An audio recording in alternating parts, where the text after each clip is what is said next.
Hello, everyone. My name is JD Calderon, and this is Indie Comics Explained yet again. I brought on another fantastic group of independent comic book creators. So please hit like, hit subscribe, share out the video, let everybody know we're here.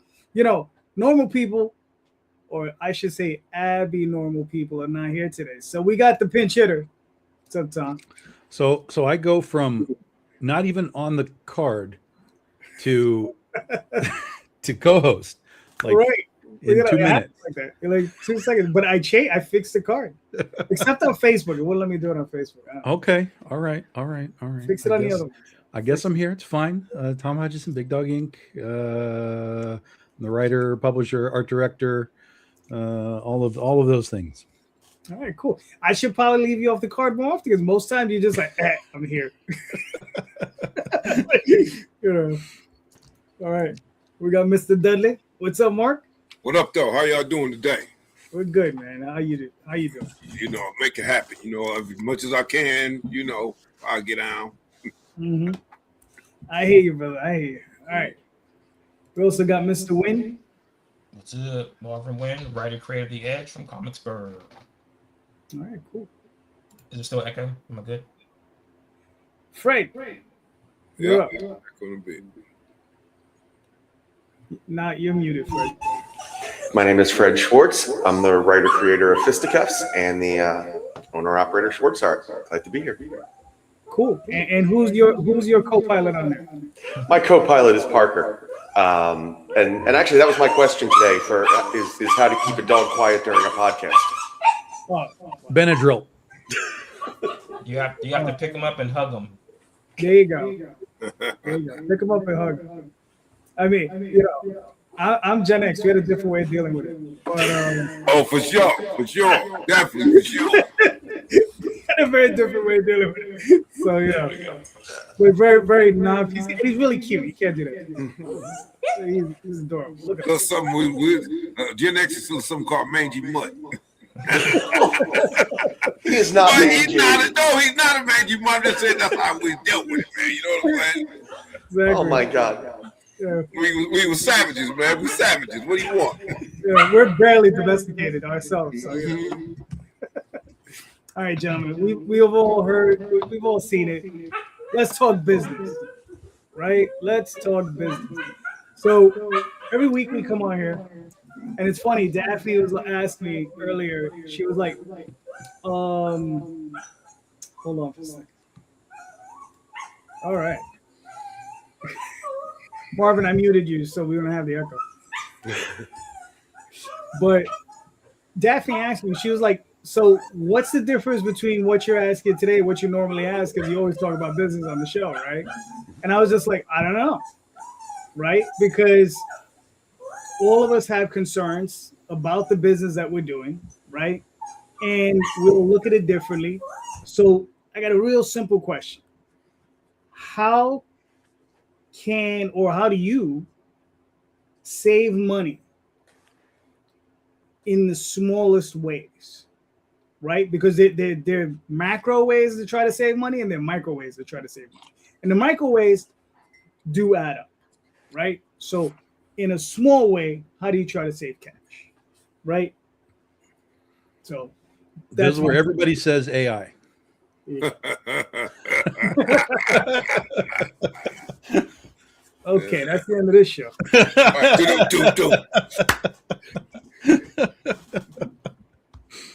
All right. So, Fred, you're up. Thank you for starting with the least experienced person in the business aspect with the business question. Hold on, Fred. Stop. How long have you been doing Kickstarters?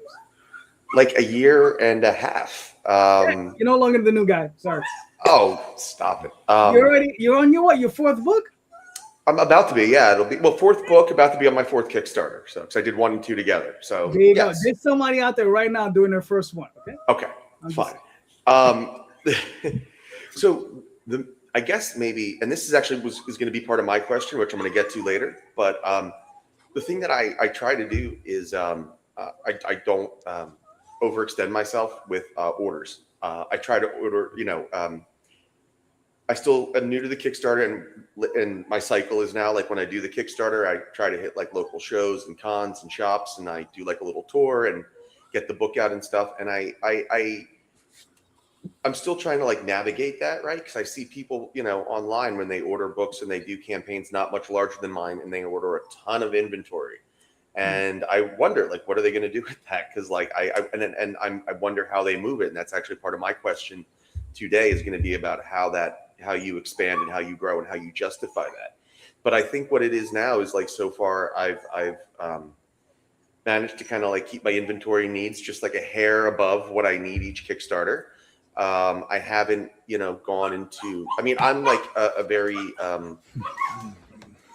you know, I'm a big shiny new toy guy. So like when I see something that like other people do on Kickstarter, I want to do it with my characters right away. Right, So right. I guess maybe the best answer I have, and it's kind of a general answer because I know you want specific and stuff, but it has been restraint and trying to not do and edit myself too. And like see that like, okay, you know, now, like you said, I'm on my 4th book and stuff. You know, putting stickers up at this point, the way I was doing them is like a really bad idea because now I'm into like 10 different designs and things like that, and they don't justify the means. So I guess it's just, my answer is probably just finding like the little things that don't work, cutting them and trying to keep things like simple and, you know, not overextend my means. So I guess that's my answer.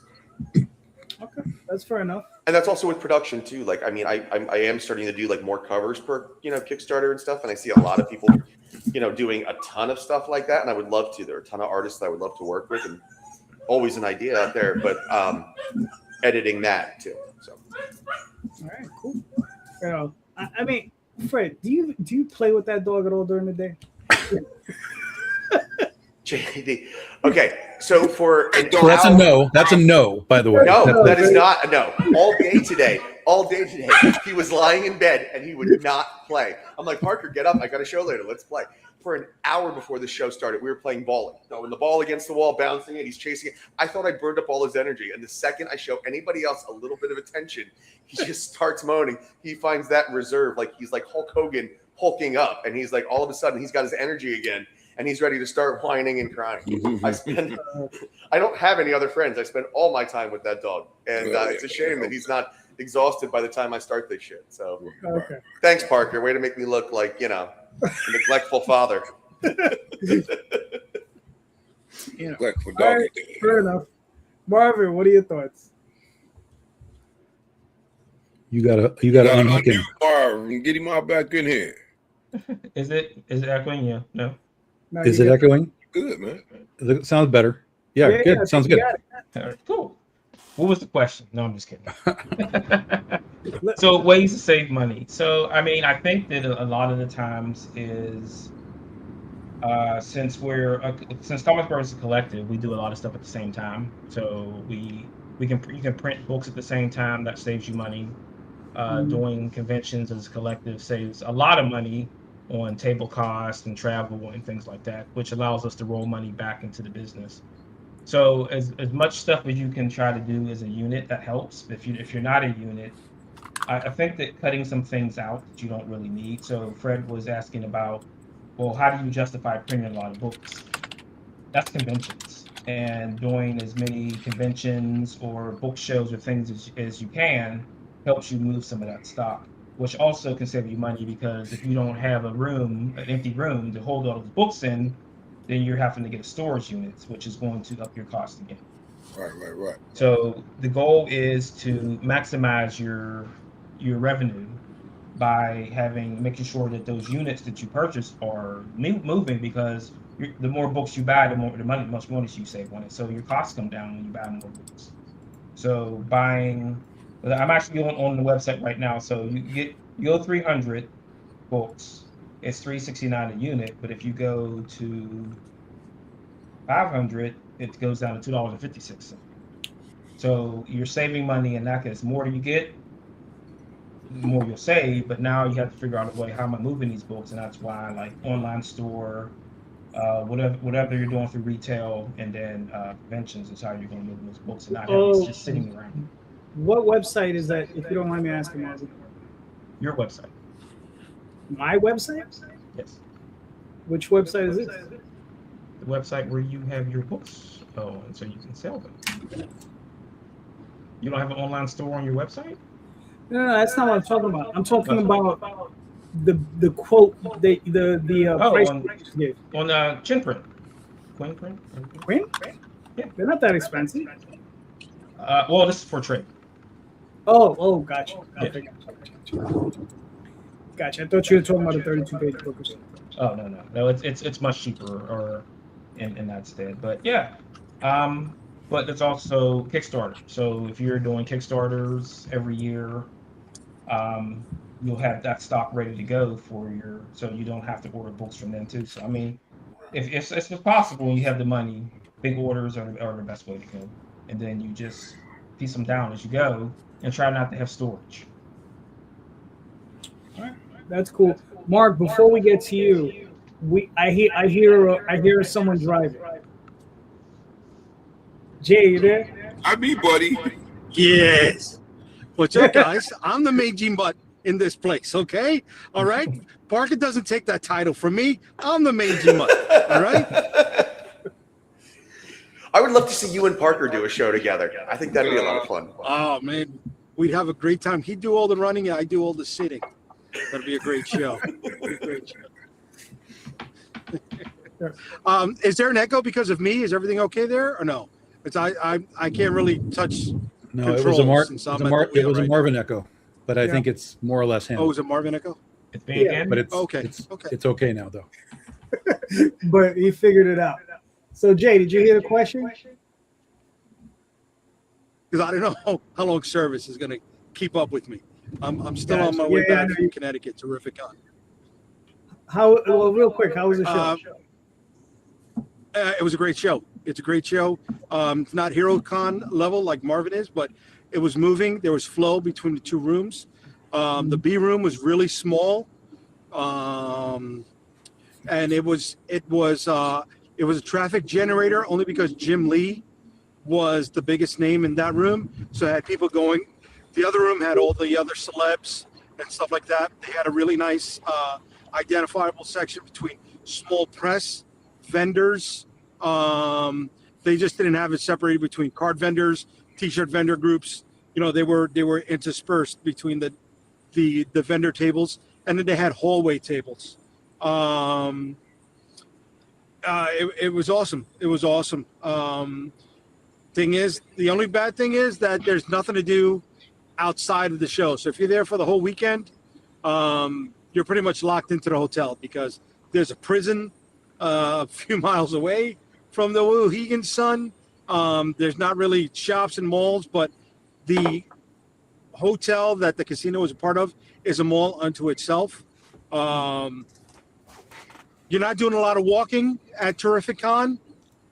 You'll get your steps in, but awesome show, man. Everybody was jazzed. Everyone in small press that I talked to said they had made money. The small press tables, they were all affordable. They were about $3 and change. Everyone I spoke to said they had either made their money by the end of the day on Friday, early Saturday. No complaints at all from anyone that I spoke to at the event. All right, cool. Did you have that $20,000 to get that cover from Jim Lee? There's a wait list. And his wife was there. Yeah. And you know what's funny though? A lot of the artists, old time guys, were all approachable. There was no line to see Arthur Adams, but he was booked as a Friday, right? But he was there doing his work, but you can go over there and you could talk to him. I remember seeing were for the guy who did the Tick that was on Jerry Seinfeld. What's his name? Oh, I know. Warburton. Patrick Warburton. There we go. Patrick Warburton. Chris Claremont had a big line. But Walt Simonson had a big line for a little while. But pretty much everybody else was lineless. Kieran Dreyer, Timothy Zahn, who wrote the Star Wars stuff. Arthur Adams had no line. Those are the ones off the top of my head I can think of. Simon Bisley had no line. The cat. Some of the cast from Peacemaker was there. They had no line. People were going right on up to them. The only interaction I had was with the guy who played Shao Kahn in Mortal Kombat. He was the bad guy from the Cobra movie. In the new Mortal Kombat? No, I know you're talking about. I know exactly what you're talking about. Oh. Yeah. He do a lot of Star Trek. He do a bunch of stuff. Yeah, I remember the guy you know about. Yeah. So we had a great interaction with him. Something I want to talk about with Tom. He brought up, always having an experience at conventions, right, to try to make us a draw. One of the guys I spoke to at the convention has a horror book, and there's a prominent coffee shop that his horror story takes place in.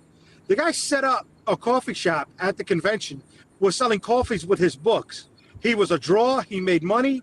It was a great experience, a great way to interact with the fans and to get his book in people's hands. Even the coffee cups that he was selling it. Sorry about that, Joe. Go ahead.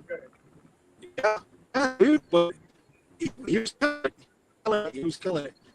I'm happy for him. Question that you had, how do you put in that? Who's that robot talking? Yep. He went around the wrong bend. He's going through a tunnel. Am I out? I think I'm out. Now you're back in. Now he's out again. All right. How do you save money in the macro? You don't make comic books. No. Okay. I'm done. He's so clever. He's so clever. Uh-huh.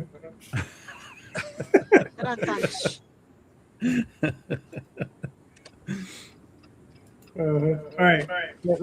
I think Jay gave us his report. So, Mark, what are your thoughts? Well, because it was we in going on. we're in a couple different industries though, so that helps us out a lot. So we're in the pen and paper RPG industry. So we do a podcast, live play podcast, right? So we do our dice. We buy dice real cheap, and we found a vendor that sells us dice real cheap. So what we do, we take and these guys right here, we brand them with our live play podcast. Number one, so that gives us a lot of cash.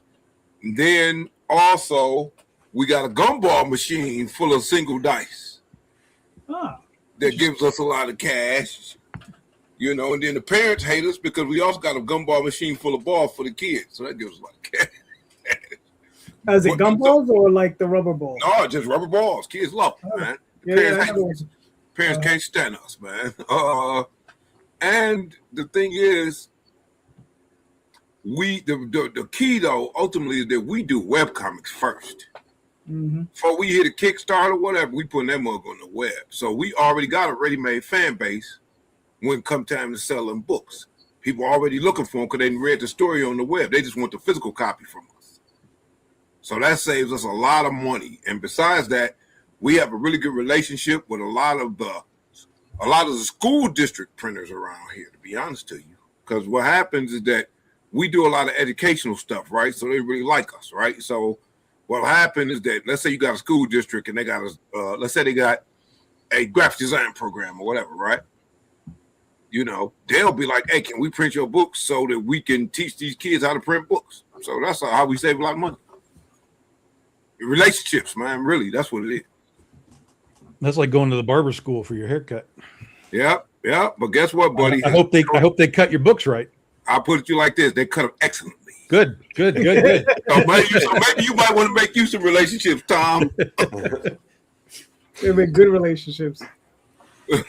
Yeah, and if you go to the barber shop, you gotta make sure the teacher cuts your hair. Right? Yeah. See, the kids, man. The thing is this: my whole deal, as you know, as the Jay knows, I'm about education, man. I'm about keeping this thing going, and looking inward ain't gonna keep it going, brother.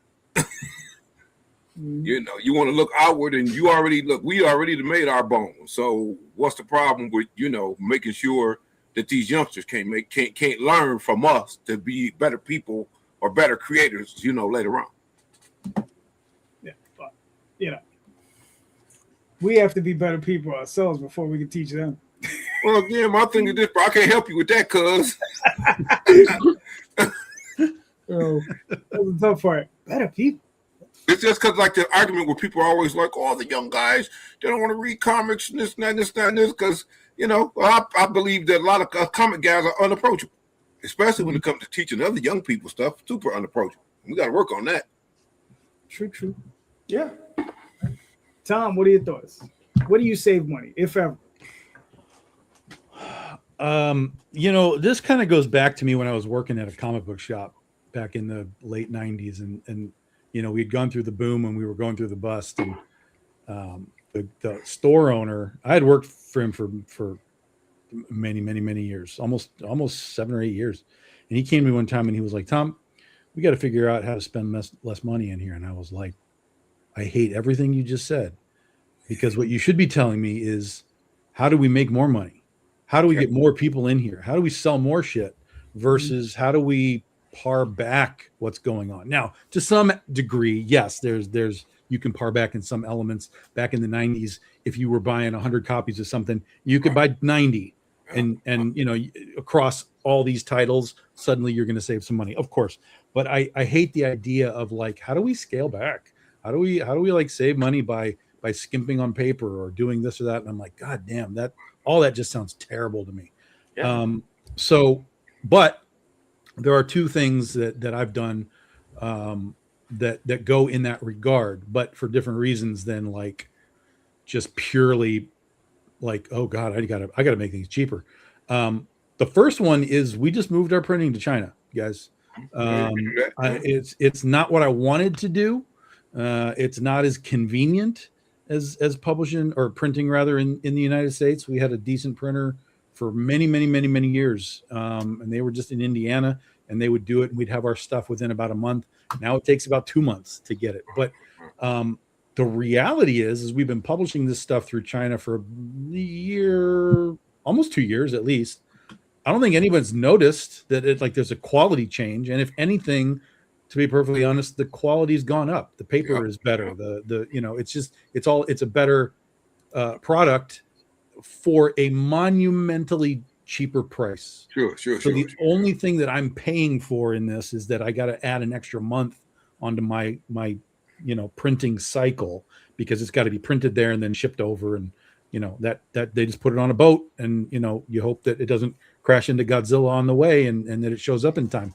But we've never had tariff issues. We've never had we've never had customs issues. Like, it's all been like, it's going to take about 2 months, and it shows up in 2 months. So that saved us a ton of money. That's just the reality of it.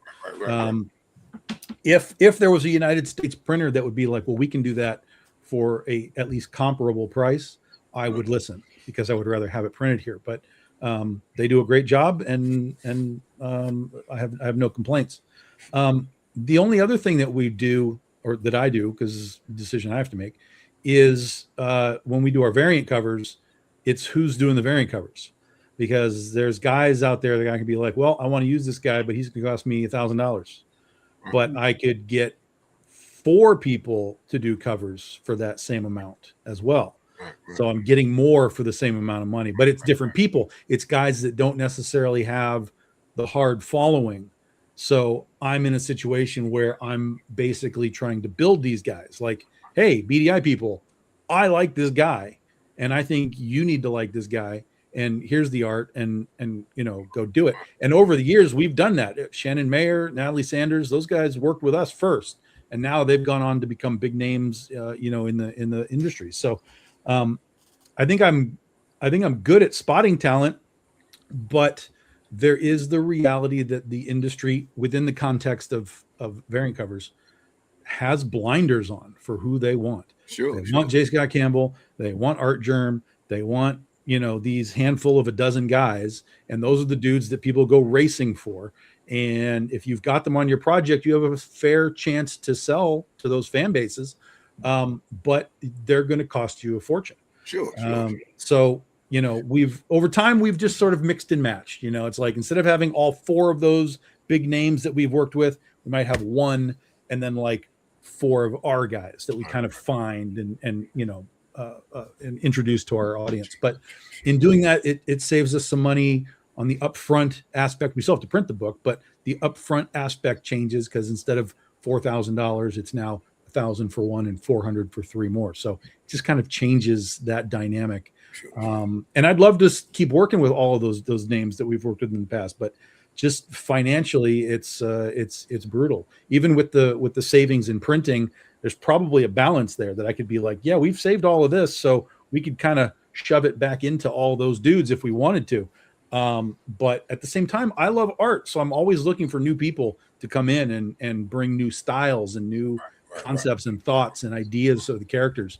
So to me, that's half the fun of comics, is not being weighed down by just the same thing again and again and again, artistically. So it's been plus and minus with that sort of balance that we're trying to make with art, but the bottom line is it does save us money in the long run. Sure. Can I ask you a couple follow-up questions, Tom? No. Great. Thank you for your time. Now, on the shipping from China, can you tell me like about how much you save, like in a percentage sense? And don't you wind up spending more in shipping, or is that not? You don't? Okay. No, not remotely. So if I were to print, just as an example, the last print run that I just did with China, if I were to have printed that assuming I used my printer. Now there may be other cheaper printers, but using my previous printer, it would have cost me 5 times the amount to print here at that printer than it cost me 5 times. in China. Yeah. It's a significant change. And again, that's with that printer. There may be others that are cheaper. So if a printer is watching in the United States and you want to pitch to me, hit me up. I'm open to it, because it's not even a matter of like a 1-to-1 match of price. If you can get even close to any of that, I would rather print here and give you the business.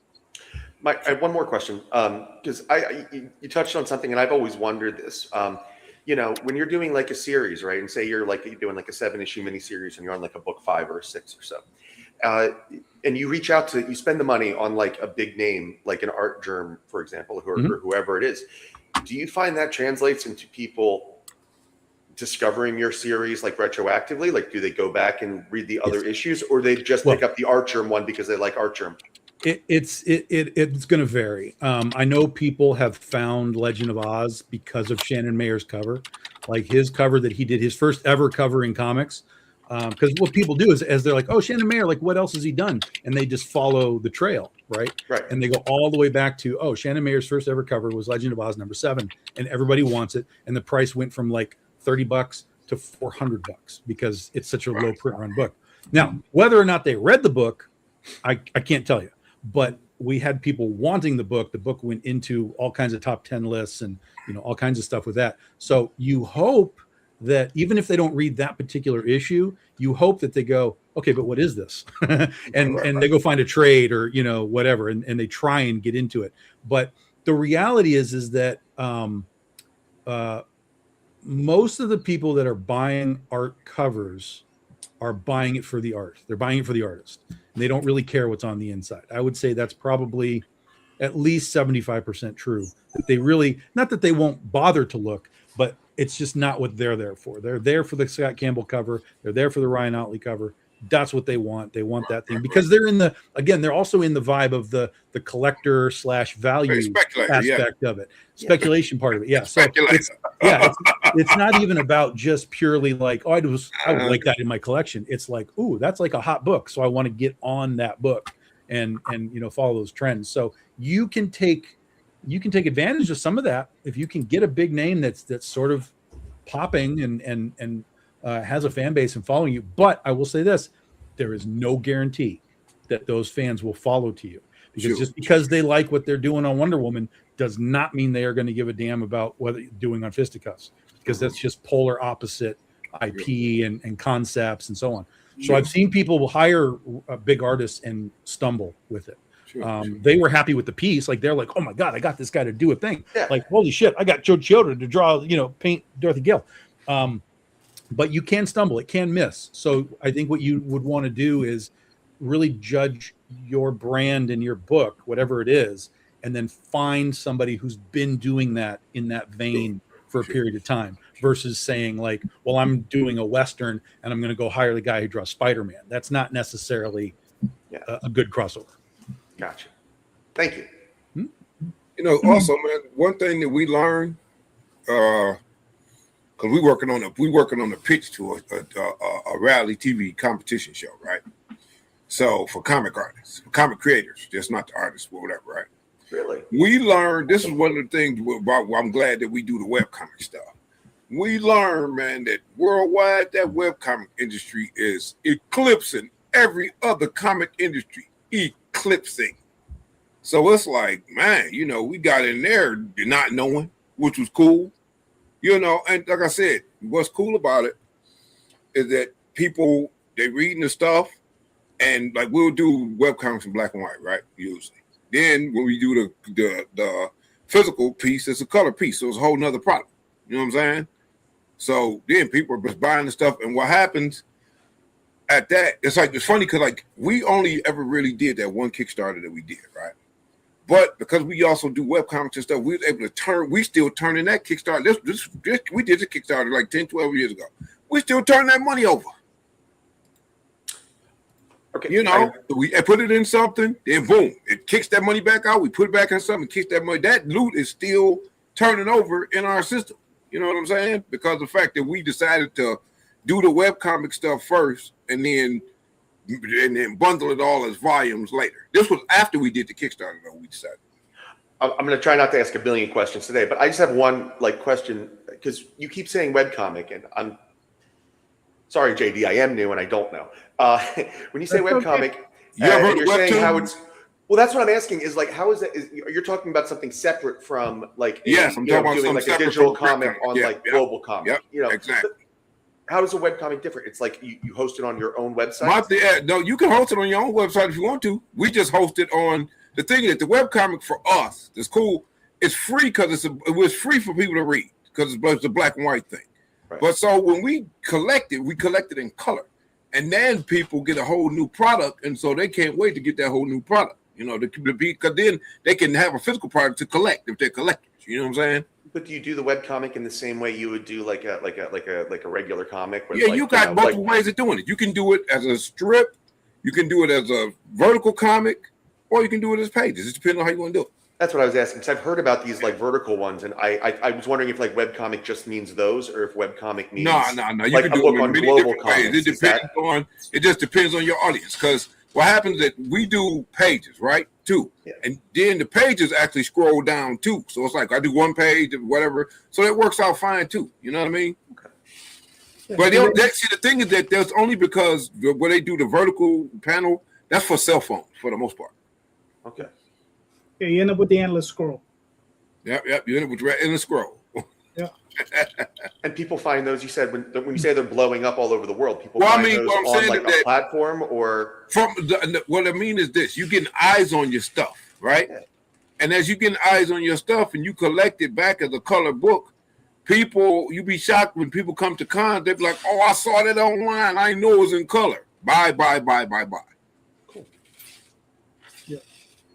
Yeah, it is. You know, I was just talking to Daphne, and she's putting her stuff up on webcomics, and it's starting to redirect. Right, exactly. Some of her campaigns. So she's seeing a little bit of an influx from that. Right. But, you know, it's one of those things where it's going to take time like anything else. Sure, absolutely. Yeah. We've been doing it for a while. That's exactly. We've been doing it for a while, so we got a name there, you know? Mm-hmm. Yeah. So, I mean, what was the question again? I'm only joking. We're still on your question, sir. I know. That's why I'm saying I'm only joking. All right. On the micro level, because one of the things that I think a lot of us forget about, right, is that, you know, we charge shipping on these platforms, and some people just focus on the actual shipping charge. They don't focus on boxes. They don't focus on the boring stuff, you know, boxes, tape. Tape is expensive, especially if you go, I used to work for this place. If you go into Staples and you just buy a 3-pack, and it's like 20-something bucks for those 3 little rolls of tape, right? Whereas if you go on Uline or if you go on even Amazon, you can order like 72 rolls of tape for like $30. Exactly. Amazon's cheap. Yeah. Same thing with Uline. Boxes, if you can afford to buy them in bulk, you know, buy them in bulk. You can order 500 at a time and be able to store them, right? order them because then you might be able to get those cheaper. Right. Same thing with bags and boards. I bag and board all my comics when I get them in, so I don't buy 100 at a time. I'm usually buying 1,000 at a time. Right. So I'm trying to get them as cheap as possible, and that's what I mean. And on the micro, and like you're just saying, oh well, you're saving a few cents here, you're saving a few cents here. It will, it does add up. Yeah, it's gonna add up at the end, especially if you do like I said, I do a lot of campaigns. If I could save a quarter per package, over the course of a year, I might save $800 or $900. I might save $1,200. So it can be important, and that's money I just give back to the artists anyway. Right. So it's not even like it goes into my pocket; it just goes back out in another way. The other thing Tom was mentioning was finding these newer talents, and you can get them at a reasonable price. You understand? So and you work with them and you grow with them, and sometimes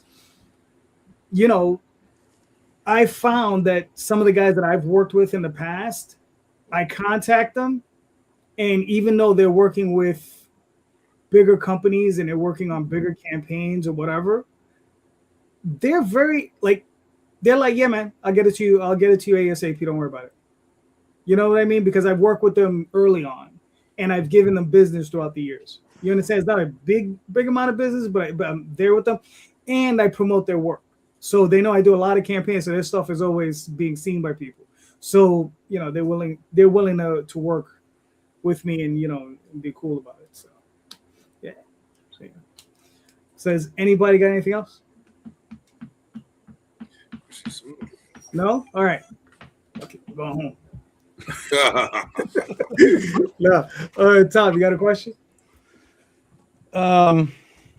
So I don't know how to exactly phrase this. The business of comics has long been more than just comics. Going back to days of specifically when Stan Lee came around, that dude was like, yeah, we make comics, but I'm going to make sure that Spider-Man is on the Macy's parade, and I'm going to make sure that these characters are licensed out and moved around, and goofy cartoons and all kinds of crap.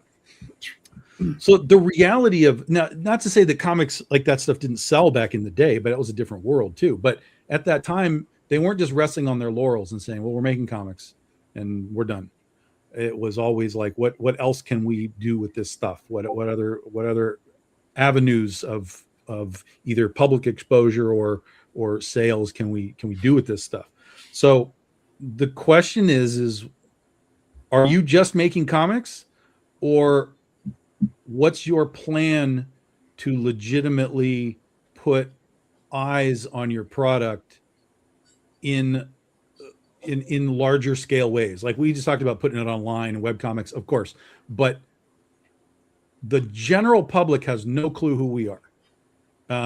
And so how are you gonna put your characters in a local parade? Like make a float for Comicsburg and put them in a local parade, Marvin? What can we do to, or what do you have in mind, or your thought process of what is your next level of sort of promotion for what you do? Or are you just making comics? Marvin, you're up. Well, shit, you called me out specifically. I did 100%. Yes. Because I don't know why you're not down at that zombie mall doing stuff all day long, and Well, I think the zombies can take over the mall pretty soon because it's pretty much empty. But we've done these shows a lot, and that I am the guy that tries to dip my toe in everything. So we do stuff with Wham Lab. We've got these logos. We've got the action figure and stuff coming. We've done the root beer, we've done the hot sauce, and I actually just talked with the manufacturer about doing gummies. So, whatever's out there, and I can figure out a way how to move it. I'm going to try and see what happens. But that's what I'm saying. For you, gummies make sense because that's the edge pill, right? Mm-hmm. That's smart. That's very, very smart. That's going beyond hot sauce. I don't give a shit about anybody that sells hot sauce. Sorry, Lori Calcaterra. I don't care about hot sauce. But that makes 100% sense. And that's what I'm talking about. That's a real keyed in element of what you do with your book that you can translate to another product that still can go outwards into the larger, public sense. That's great. I'm sorry, Tom. I have to is to try to create a spear. And then you create a spear that connects to that spear. Yeah. Next to the other side of that Venn spear. diagram. You're just continuously creating spears because, as anyone who's done a comic convention knows, that people who go to comic conventions don't like comics. Yeah. So we'd also be offering that person because we want to try to interact with every person that comes past our table. Yeah. They say they don't read comics. Do you like hot sauce? Do you like candy? Do you like this? Do you like that? I'm getting you in somewhere. You're not walking away from me without me selling you something. You're getting something from me. I don't care what it is. You're buying something. Nobody gets away. Right. And Tom, I got to push back there. I buy Lori's hot sauce in bulk. I wait for it. No, I'm not saying nobody buys it. Amazing. That's not what I'm saying. I'm not saying that at all. Yeah, no. It's just for me. It's just like I see people. It's like when I go to Comic Cons and I see people selling cupcakes. Like, what are we doing? Like, let's tie this in a little more somehow, So that's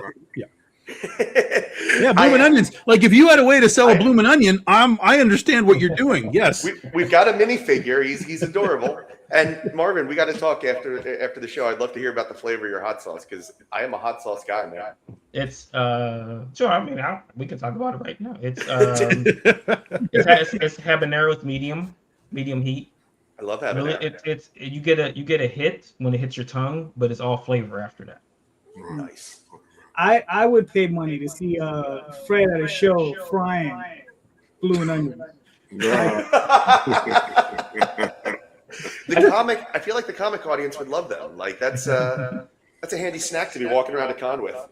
Yeah. Get nice blooming onion grease and then thumb through like some old Stan Lee, like 1960s comics. There you go. I solved that problem right away because when I had the hot sauce on the table, I had potato sticks for people to dip into and I solved it right away. And I had handy wipes on the table. So every time someone would wet one, I say, "Oh, here's a wipe. Wipe your hands. Now you can touch." So, I mean, you have to like figure out a way how to solve a problem. That I created a problem, then I solved the problem. Right. So, but as much the more stuff you have available, the easier it is to make a sale of whatever it is. And then once you make that hot sauce sale, then you say, "Oh, would you like to try the comic also?" So I am never. I'm going to put this out into the world right now. I've already said I will never ever make a bookmark. Never ever will I make a bookmark. In fact, I've given Lori Calcaterra permission to make bootleg Big Dog Ink bookmarks. And she keeps saying that she's going to do it, but she hasn't done it. I will never make bookmarks, and I will never have hot sauce. That's it. Never. He's just like drawing lines in the sand. Well, maybe yeah. And if you want to stand on my side of the line, you gotta cross those thresholds. See, you're messing up, Tom, because you could license them out to Lori. Well, that's what I said. That's what I've told her. Like, because she told me, you can put the bear in your zombie comic. So I'm like, okay, you can make bootleg Big Dog bookmarks. So we're trading things around. Yeah. Okay. So I mean, I'm just saying, you can. Yeah, that's the way around my never is let someone else do it. Right. Yeah, you can license for the critter hot sauce. That's right. Right. There you go. Critter sauce. We just don't know where it comes from. Mark. Man, we in different industries anyway, right? So what we do, I'm with the Marvin. I make sure that nobody ever can leave without nothing. So what I do a lot of, like I said, all my Palladium work. I do prints on that stuff because I do a lot of mech stuff. So that stuff draws a lot of people, right? And education is our other major deliverable. So we brand so at every con pretty much we do like an hour and a half panel called How to Create Comics and Manga. And we are comprehensive with writing. We're comprehensive with, how to set up the page and what the different perspectives are for, stuff like that, right? And no one's teaching that stuff to your kids. These kids eat it up at the end of the day. But we brand it as an Imagine Those workshop how to create comics and manga, right? So what happens a lot of times is the kids come back to our table and boom, they buy the stuff. You know what I mean? For the most part, it's just, again, like you said, taking and branding those. So again, making sure the brand is on there. Make sure Imaginos Workshop is on whatever it is we're selling, and that brings it back to our table. We find, especially the educational stuff, because they want to see that we're following the guidelines that we gave them. Right. Right. Makes sense. Mm-hmm. Fred, what are your thoughts? So, yeah, I have lots of ideas for this kind of stuff, but unfortunately, I don't think they're practical yet, so I don't necessarily invest in them, right? When I was first learning about the idea of Kickstarter and somebody was telling me about how it's like you put a comic out, but then like, fun stuff with it, like stickers and things, and then you can get like really creative with it. I really went with the creative idea with it. Like I looked at the Fisticuffs. If you guys have seen the Fisticuffs #1 regular cover, it's Nick in a car accident upside down, and it's like, just an orgy of information of like who he is, of like all the stuff like flipping upside down with him. So it's like beer bottles and like a little bit of pills and cigarettes, and then it's like he has like comics and porn and condoms and all the shit that a guy like him would have and stuff. So I wanted to make all of that with like Fisticuffs specific merch. If you guys Fisticuff condoms. I want it. Let me tell you something. I thought the Fisticuffs condom would have been awesome. If there's anything to make you second guess having sex and the possibility of having a pregnancy, it is Nick's face staring you before that last moment. I'd be like, I don't want one of these. I'm going to put it away for now. But like I remember, if any of you guys remember, this is going way back to the like X-Men Pizza Hut promotion, where they had like the VHS and the, with the special thing on the beginning, and they had like the little mini comics and stuff. I wanted to do that. I would have made like a mini comic for the character that he was liking, and I was going to make like a mini porno because he had a porno in there. So I was going to do like funny porno, like furries and things like that and all that shit. And then I realized, holy shit, I am adding thousands of dollars of expense and commissions to get art made for a comic that nobody has ever heard of before. Like nobody's going to care yet.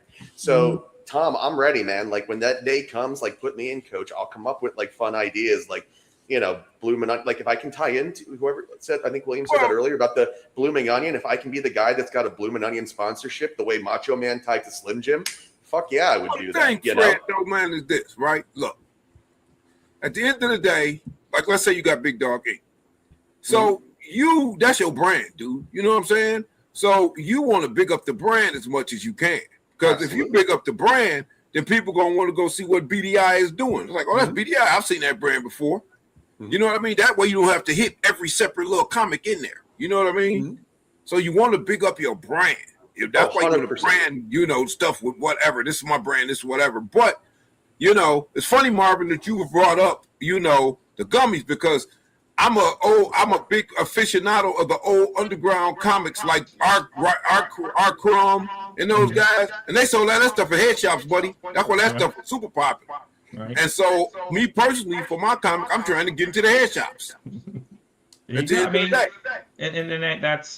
that's extra income, and that's going to be like what my question is going to be about is that outside sphere. What's the outside sphere look like for you as far as business?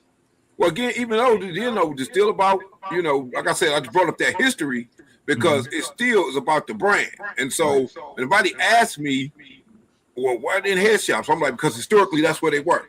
You know what I'm saying? All right, cool. I don't have anything planned, so I don't know. That is 100% what I expected for you to say. 100%. Yeah, why you putting your head on the chopping block like that, dog? Well, I mean, I have the typical stuff planned. I'm like going into the dark market, doing that sort of thing. Dan, I got a question. What? Again, what are we all doing? Oh, wait, Mark, hold on. Keep that thought. Keep the thought. Keep the thought. Just hold on. Tom hasn't answered his own question. Oh, yeah. So I was trying to move us all past the idea of just merch, unless it's something like Marvin had, where he's got a piece of merch that can actually filter out into other places, and it could be successful even without them knowing that it's attached to a comic book. I mean, that's the reality of that kind of a thing. But for me, I mean, there's a couple of things that I'm trying to do. I mean, we've done merch. I have action figures and that kind of stuff, and all that's really good, and it can change the perception of your brand and your company of like, oh, they're not just making comics, like they make this and stuff too, which is great. One of the things is we talked about this on Rosario's show a couple weeks back, was your setup at a con, especially with like Marvin's talking about, is like people who go to Comic Cons don't like comics, but if you can create an experience at your booth that isn't just like, hey, I put down a table and I put down a tablecloth and the comics are sitting on the table, like build something within that con, even a small con, that makes you the big fish in that small pond. Like you make yourself completely undeniable, that it doesn't matter when someone walks by or from what direction, they're gonna be like, what the fuck is this? As opposed to, oh, here's another guy with comics and another guy with comics and another guy with hot sauce. Like, it's just, make you do something. And then they brought up what Dan Mendoza was doing. He modified his booth for his last con. And I was like, yeah, that's the right idea. That's the direction that I want to go in. But then the other thing is, we talked about this too, is we're actively pushing towards getting our stuff into TV or movies, and it's somehow that's still all happening. I still don't know how that hasn't collapsed yet, but it's still all happening. Sure. That's sort of like the long goal for like 2030. It's our 20-year anniversary, is to either have it or to have it so locked in that we can like announce something like, oh, this character's or this actor's playing somebody. I want it locked in so we have an announcement or a product by 2030. Right. But then the again, to get outside the box, I had this idea that I might try this winter, where I don't know how many people have been to Vegas before, but they have an immense. I mean, there's a lot of malls there, but there's one specific immense mall where you have all the malls, like all the stores are filled up, but then they have down the middle all these kiosks, just lining the middle of the entire mall. And I was like, what if I went and spent a month in Vegas with a kiosk selling Penny for Your Soul books, which is my Las Vegas Heaven versus Hell book, selling Penny for Your Soul to Las Vegas customers with a cosplay angel hanging around that we could sell pictures of her and that kind of stuff too. So that's something that's kind of been in the back of my head, is again, taking what we're doing and putting it somewhere that a completely different audience that doesn't know who the hell we are is going to be like, what are you doing? But again, just like Marvin has, it's tied into the product. Like I wouldn't be there selling Critter or whatever. Like the whole point is I'm selling this comic book. It's about Las Vegas and angels and devil girls and go. So that's something that I'm looking into. I don't know if I'm going to do it this winter, but I might go look into it this winter and kind of really do like a scouting session to kind of get a sense of what might be possible. So that's some of the things that are in my mind. I can ask something for you, Tom. Go to the AVN convention with that. Yeah, I thought about that too. I've thought about some of the adult conventions with that kind of thing. I'll tell you, that's a genius idea, but at the AVN, that thing will go nuclear. Yeah, it's going to cost a fortune to be in there, but potentially, I know some people that have done that but they have more like specific higher sexuality stuff books than what Penny for Your Soul. I don't think that you need that higher sexuality stuff based on that. I just think that at the end of the day, it's scintillating enough. I agree. I agree. And that is something, there's one here in Chicago that they do every year. So yeah, no, that's exactly what I'm talking about, is where can we take this brand and put it somewhere that isn't the comic book fan? And we start, yeah. We do short movies too. We Maxwell's Workshop is more of a production company that happens to do comics, and then we got a manga arm that just does manga, whatever, right? Oil manga. So we do short movies. We're working on our finishing up our second one right now. We got to start our third one in the summer. That's a little vampire short we're about to do.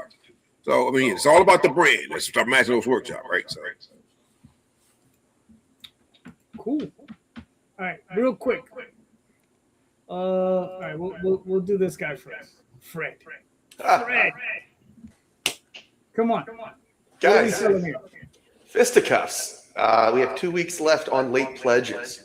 If you haven't heard yet, fisticuffs is the story of a functional drunk whose comfortable life derails when a one-night stand has deadly consequences. It's got the dark sense of humor of The Boys with the explosive action of Invincible and the kind of personal storytelling that you would get in a Martin Scorsese movie. Now, I know you're saying, like, Martin Scorsese's never fucked around with, like, giant blooming onions, and he hasn't yet. But it's not in, like, that sense. It's more in the sense of, you know, like I said, we go into the absurd with The Boys, but it's grounded in the fact that this deals with, like, deeply personal drama, addiction, dysfunction, and a lot of other stuff. But in this particular issue, as we've been alluding to, it deals with our sloppy drunk of a hero as he finds himself in a desperate situation, and he comes face to face with a deviant soul in the form of a giant blooming onion. It's one of our most action-packed things. I got to tell you, I got the final color pages last night, and they're gorgeous. I can't wait to get this off to the letter and get this in your hand. So yeah, please, if you guys haven't yet, give it a look. We got the first 5 pages at the bottom there if you guys want to give it a preview. And since we're talking about web comics and things of that nature, if you guys wanted to give the series a try, book 1 is free on Global Comics, and book 2, I think, is behind a paywall. So give it a shot, test drive it. You know, it's a book that deals with addiction, but it's also highly addictive on its own. So give it a look and see if it's up your alley. 2 weeks left to go. Very nice. Very nice. Mm-hmm. Cool. All right. Let's go with The Edge. Marvin, what are we looking at? Oh, I have to unplug it. The Edge. It's in late pledges now. I have, like, is there a time limit on that? I looked on there. I didn't see a time limit. Is there? No. You can set the time limit if you want. Otherwise, it just goes Forever. so far as I know. Yeah. Okay. So volume 3 of The Edge, God's Thunder. This is the story of the organization God's Thunder, who hates everyone who has superpowers, sending Kyrad, the 8-foot hulking monster, and his giant hammer to go and crush everything. So funded on July 31st, still in late pledges. So if anyone is interested, you can still jump on, get you some books. So you got volume 1, volume 2, volume 3. You've got the hot sauce. You've got coffee. Because no one left behind. No, So I leave the hot sauce people behind. And hopefully, once we're ready for volume 4, we'll actually have an announcement coming through the Substack on Monday at 1 p.m. Announcing volume 4. So we'll have the title, and we want to do it like they do it and when they announce comic book movies. We'll have the title up and you'll get to see it, and then like a little short about what the story's going to be about. All right. So you got hot sauce, you got coffee. Couldn't get the root beer in there. I'm still having a challenge on the best way to ship root beer to, like, because we have people who back from like Shanghai, and I'm trying to figure out how do I send root beer to. Right. Yeah, that's a tough one. For sure. Yeah, that's a tough one. All right, very nice. So, do you know? You're gonna keep it open for the next 6 months, or you're gonna keep it open till later? I mean, I don't plan on doing anything else until probably February, March. So maybe I'll close it out then when I launch the action figure Kickstarter. Cool. All right. Very nice. Very nice. Please, So it's gonna ship. So order a book. All right. All right. Now let's go with Imaginos Workshop. We'll do something a little different this time, though. I'm going to talk about some of the books we got as a group of guys, right? So We started out with Imaginos Plus. That's what we did our first Kickstarter on. That's our anthology. Basically, we throw stuff at the wall and see what sticks, and it's been doing pretty well for the last couple of years. Our main comics are the extras, which is a story about a girls' school that happens to jump dimensions. And so all the girls are from different dimensions, and they living and having fun and whatnot. So basically, it's a fantasy slice of life. Then we got Judah Fist, Seven Deaths of the Yobi, which is about this guy Amaru Jones, who is got turned into a cyborg in our time, alien cyborg in our time. And in the future, he finds out he has 3 young nieces and nephews left. And so he's trying to protect them from the people who turned him to a cyborg. And then there's like a 50,000-year conspiracy in the background. We also got Seeds of Doubt. Now, Seeds of Doubt is about these it's a fantasy about this world where you got these 4 clans that run the world, right? And basically the other 3 clans conspired against another clan to make them feel less than and make them feel like they didn't matter, when in fact they're the ones who should have been in charge because they have compassion and the rest of them don't. Then finally we also, I think, for comics, what else we got in there? I think we got Beyond Peak. Beyond Peak is actually a basketball story about some young Nigerian guys who are hoping to come over here and make it to the NBA. And it's a manga, right? And finally, we got Variety of Famiglia. So it's basically in sunny Venice, California, an Italian visitor, desperate for help, soon finds himself involved in the shady and questionable business of a certain family's company. They are his only hope as he seeks to solve his particular predicament. The heir of this underground kingdom, Vincenzo Variety, takes no issue with disrupting this visitor's life, nor the lives of others, and all the while wearing his best suit and smug attitude. So that's what that's some of the stuff we got over here at Imaginos Workshop for you guys. So you can read the webcomics for free. If you just go to our site here and leave us some comments, because we want to know what we're doing right, what we're doing wrong. All right, cool. Oh, hold on. There was another one you sent me. This one. I got everything in there. We good. Okay, cool. This is our manga arm, Shining Otaku. Okay. Shining Otaku, our buddy Irvin Johnson. I knew them guys when they was first starting out. They really impressed me and whatnot. So over time, we built a relationship with them, and to where we helped them put their stuff out. We art direct for them. We edit for them. The main thing we're putting out right now through them is our shonen manga, or I won't say shonen. I'll say it's more like our Shonen Jump. It's called Origami Super Punch, right? And again, it's got right now we got a whole bunch of different types of stories in there. Shonen stories, we have seinen stories, isekai, stuff like that in there, right? And so we're going to be branching out into more genre stuff. But this was our first shot at the bow in terms of trying to educate people in original English language manga. All right, cool. Yeah. Nice. Do you guys do any Kickstarters with these yet? Not yet. Speaking of which, I talked to you about Judah Fist and that Kickstarter, right? That I'm going to be doing in September. There's a little bit more news to that. I'm talking to Source Point Press right now. They're kind of interested in Judah Fist. So, I got to do some things. So that Kickstarter is definitely going to be going. All right. Very nice. Very nice. Cool. Looking forward to it. Man, hey, I'm looking forward to doing it. Because I don't read like online comics. I need physical paper. My thinking is, hey, dude, I gotta go with the times, bro. I know. I had a webcomic for the longest time too. Right. I got to go with the times. I'm just saying, I got preferences as far as Yeah, absolutely. Young guys, that's what the young guys say. Yeah. Currently, all right, so I'll pull up my campaign real quick. So this is a country night in New York City, 1 through 4 in Oswald Chronicle. It's about a young lady. Her name is Anna. She is a knight, and she's in a lot of trouble, as you can see in this cover. She is basically a knight, and she is trying to save her people, and she's going to New York City to try to raise an army and bring them back so they can rescue her people. And these are just her trials and travails as she gets there. So, and then like I said, issues 1 through 4. We're already funded. We got another 21 days. Another 21 days. So go check it out. Kick butt. Trying. All right. Mark, you had a question.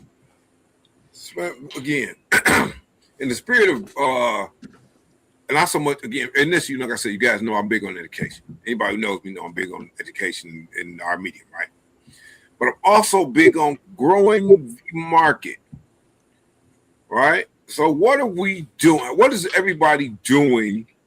What is everybody doing to grow the market beyond just the 18 to 40, which is probably 18 to 56, 60 year crowd that's buying all the comics right now? What are we doing to grow the market?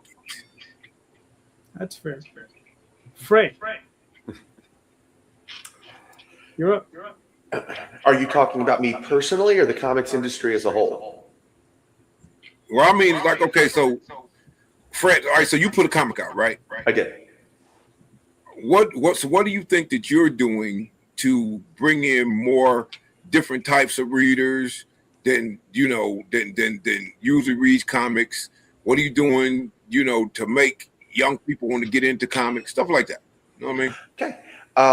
Well, in this particular series, I try to stay away from the young people. I mean, I'm a square, and it's 18 plus, so I shoo them youngins away. I even card them sometimes. So, but in terms of like bringing people in, what I tried to do, and I don't know if this is a good answer because I think we're talking more business and stuff, but what I tried to do was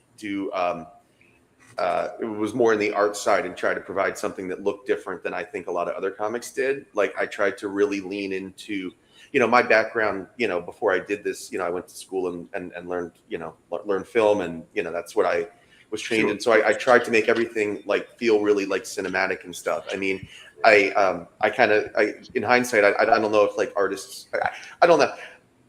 My scripts were very, I'm sure frustrating at a first glance, it's very like wide shot this, close shot this, and I'm really like whatever. But the good news is like, the artist I had, thank God. And again, I'm sorry to only be talking about the one project, but it's the only like real frame of reference I have. Sure. But fortunately, the artist I had, has a cinematic eye and style too. And I described him as like a naughty Jim Lee because he does kind of like the big explosive action stuff really well, but he does everything in a really kind of cool punk aesthetic. So working with him and then like developing the color style that we eventually got to where I think it kind of looks like I always describe it as like a Dario Argento movie, like something like Suspiria or something like that, really deep colors and atmospheres and stuff. So I think what we did was kind of create something that kind of looked different and almost felt like dare I say, like a 70s style gritty film, or even some of the early 90s indie film stuff. So I kind of leaned into that with the content and stuff. As like an artist now, and as I start to plan my next moves, because again, I'm maybe not the best example. Like I am committed to Fisticuffs 1 through 7. I am going to get it done and then do the trade, and then will be my next project. And after that, I plan to like kind of stay in the same realm, but like diversify a bit. The next story I have that I plan to do is like adjacent to, but like thematically, it's the same, but very different style and stuff. That one I will be happy to sell to young people and stuff. And well, I mean, like, you got the other guys too, right? Yeah, so, and then the other. Oh, no, I was going to say that. I'm sorry. Well, I'm saying is, man, really, that you still got 18 plus people reading the book, right? And then you got people who want to learn how to get into comics in that 18 plus realm. So that's really what I'm kind of asking you. What are we doing to bring the people who can read your book into wanting to do comics? Or, you know what I mean? Yeah. And I think in my infant, in my lack of experience or whatever, like I think it's trying to like sell it as like a different style of whatever, and then in the larger sense, with my future projects, like I said, the next one I'm talking about, and then the one after that I would like to do is kind of like, I mean, it's like literally a kid's story and stuff. So I like to try. My goal is to kind of like set the goalposts and kind of do kind of like stuff that I can sell to people that younger people that come to my table and people that are in that wheelhouse and stuff, and kind of like still be authentic to both of them and stuff, and then kind of do stuff in between. So I guess my answer, if it's not a great answer, is just trying to it's a great diversify what I do. I think it's a great answer, to be honest with you. Again, because you got to get in where you fit in. I understand that for sure. Thank you. All right, Marvin, what do you think? Am I still echoing? Yeah. I keep muting you. You damn muter. I mean, Mark pretty much just stole my question right from under me, but it's okay. So I can do it in twofold. So I think there's two parts to that. So you asked about the youngsters. So you're talking Gen Y. Gen Y to me, I feel like is a lot easier because we've done talks with cyber schools, and then later this year we're doing one in a library system, and then in the art school. And you've got two different kind of people there. So you have people who are interested in coming into the comic field, and then you have people who are interested in how everything works.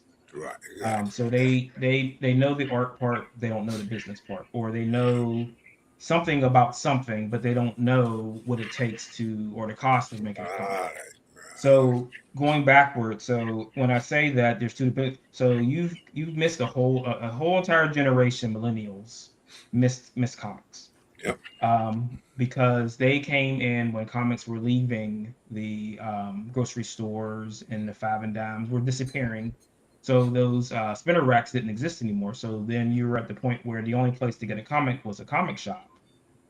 And then they are in the tail end of kind of the resurgence of MCU and DC and all that kind of stuff. So then they're pulled back in, and now they're like, okay, so where do you go to find comics at? Because one of the mistakes I feel like that Marvel made was not telling people to go to a comic shop after watching those movies. Right. So you missed out on millennials. So now the millennials are interested again. So we've got twofold. So we've got adults, and now we've got Gen Z, and they're both part of the system that we're trying to pull in by giving them the pep talk on how to create the comic without telling them the dissuading part that Jay was talking about before when he said, "How do you save money? You don't make comics." So I think there's two pieces to that, and you have to approach it differently because most of your Gen Z read manga. So there's certain things that they're looking for. We found that out when we did our cyber school talk, that they don't like American comics. They like the manga because it's straight action. They even said that we don't like backgrounds. Like they said the backgrounds were too complicated on American comics. So when we did our talk, they gravitated more to my book than other books because my book is the closest to a manga book, where it's a lot of action, not a lot of jabbering or a lot of standing around and talking. So I think that what we're doing is kind of like taking the Comicsburg brand into those systems and trying to figure out who these people are and what they want from us. Right. All right, yeah. All right, cool. Good. Tom, what do you think? Manga kids can't handle American comics because they can't handle art style.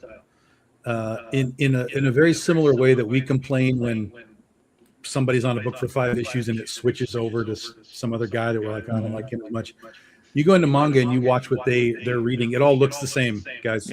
This shit all looks the same. Now, there's different versions of manga, like art styles and stuff.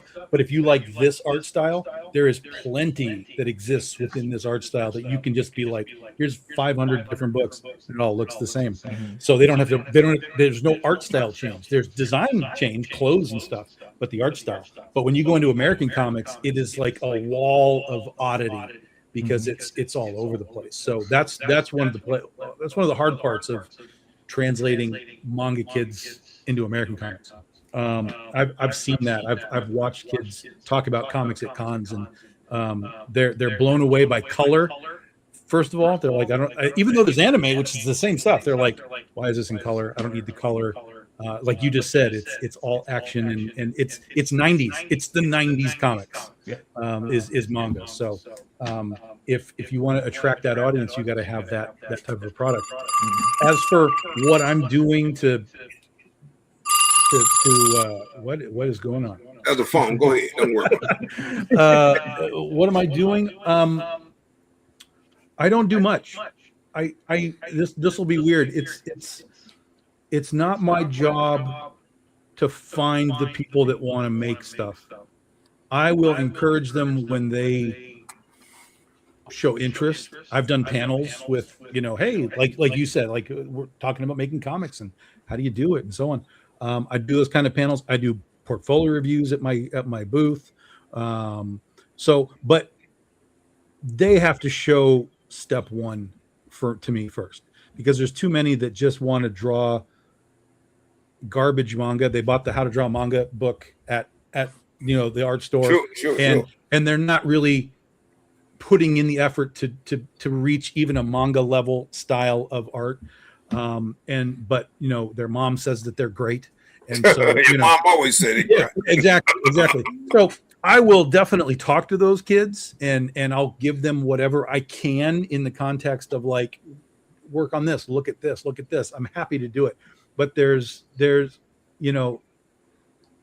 so many of the ones that are trying to get in aren't really trying to get in. They're being encouraged to do something artistically, but they don't really want to do it as sure, absolutely, work, as business, as whatever. To them, it's purely just their art.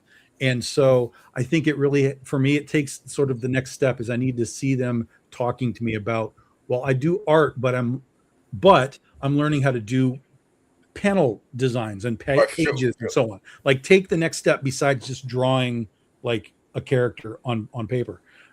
So when I see that, that's when I get happy. I'm like, oh, look, there's a manga kid, but he's literally like drawing panels now. Now I can talk about storytelling and layouts and think about your word balloons and continuity and stuff. I can talk to him. But I want them to come to me or to somebody and make that step of like, hey, I need some help in this next arena, versus me like racing out to libraries to talk to kids or whatever. Because listen, I know I'm the asshole on this show and on many other shows, so I'm just going to continue to be the asshole. Too many of them are just being pushed into it by family members or whatever, because family is like, oh, you're so great at drawing your anime kids or whatever. And I'm like, that's great. I have no problem with that. But it's sort of like, we watch all these TV shows and stuff where parents have kids and they're like, oh, I want to play the violin. And then 3 weeks later, they don't care about the violin anymore. Right. I'm going to play football, and they get knocked out. I'm not playing football anymore. So a lot of those kids are just doing art for the fun of art, which is great. Go to art classes, do it. But for me, my real step is like when I see a kid take a step into actual comics making, that's when I'm like, I'm in. Now I can really help you with what you're talking about. And so I guess I shouldn't say I don't do anything, but I focus what I do. Sure. And I try when I do comic panels at cons and we talk about making comics and how do you do it. I do tell them, like, if you have more questions, come back to the booth. Right, exactly. And again, that's another thing. If they come to the booth, I know they're interested. But if there's 20 people in that room, I would bet one would show up to the booth, and they're going to get that attention. Right. All right, cool. Well, Mark, this is a question I struggle with often, because when Daphne and I would do San Diego, we did it, like I said, we did it for 8 or 9 years running, and we had cultivated a following of kids who would come over to the table to buy the Oswald books. And at the time, they weren't comic books. They were prose, right? So it's just words, right? And every year, they would come running over, and they would be like, what's new? And we would point them to the new book, and they'd hand us the $10. I'd sign it. They'd go running off. Some of the kids would buy 4 or 5 copies because they were buying for friends, right? Who couldn't make it to the show. And here's the other thing that I found interesting. It was a really good mix of boys and girls, right? Maybe a little bit heavier with girls, maybe like 70% were like 15, like 13, 14-year-olds, and then and like I said, about 30% were probably boys. So the thing about them wanting action depends on which market you're hitting. Yeah, exactly. Okay. So it depends. If you can hit both markets, that's great, but that's hard, right? But sometimes you got to pick one, or just lean into the one that's leaning into you. Right. Right. And then that's the one you just lean into, because like I said, I had more young girls reading Oswald than I had young boys, but I still had some young boys. So I mean, I just think it's one of those things, and I mean, it's always been in the back of my mind to do a little bit more community outreach. I'm just super busy, Sure. I did a library thing a few months ago, which was a lot of fun. Right. But it's like getting back into that, talking to young people, getting out there, because I think like with something like Oswald is a little bit more approachable. Right. I can get in with young people that look and say, oh, it's a mouse or whatever, and then it gets scary later.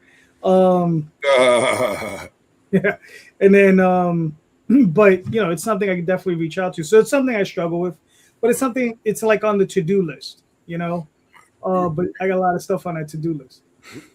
The thing is also with comics now, the barrier to entry to making a comic is almost zero. Nothing. Right? Exactly. It's almost zero, because any information that we're kind of giving you, we can talk through our experience, certainly, but any of the general information that we're giving you about how to make comics and do and publish and create and draw and write, Google.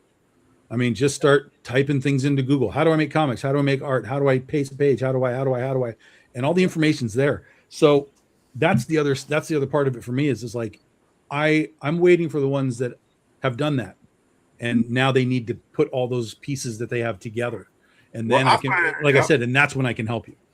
Well, I find my job to be, man, at the end of the day, is to bridge that gap between what you're saying and that kid who mom tells them that, they got a good picture and whatever, right? Because what I try to do with those kids is shake them and sober them up first and foremost, right? So by the time they get to you, they know exactly Yes. they're going on and how it's going down, right? They know that, guess what, buddy? You this ain't where you going to make a ton of money right now. You know what I'm saying? I say, because I try to explain the industry to them. Hey, look, this is the industry. This is why it's in the state it's in. Sorry about that. You know what I'm saying? But like you said, the separate the wheat from the chaff, and then the wheat comes to you at the end of the day. I just try to feel, like I said, I'm trying to fill that void so that you guys don't have, kids with their moms in that one picture coming up to your table. Yep. All right, cool. All right. Let's see if we can do it. Marvin, what's your question? It's still echoing, but that's okay. Well, Mark stole my question. Mark stole my question, so I had to think of a quick one. So as we're nearing the end of the year, going into 2027, and convention season is kind of over after, say, October, like after New York. So for those last couple of months, do you take those months off? Do you push your online sales more? What do you do to keep your revenue moving towards the end of the year? Mark, what do you got? Yeah, we got, like I said, I do tons of seminars and tons of how-to panels, and again, that leads people right back to our table. And we got one big con. We got Motor City Con goes 2 times this year in here in Michigan, right? So it's the May con, and it's also the February con, right? I mean, not February, but in November con. So because it's the last con, our sales tend to be pretty stable at that con, because anybody who wants to get anything new from us, and also we release new stuff.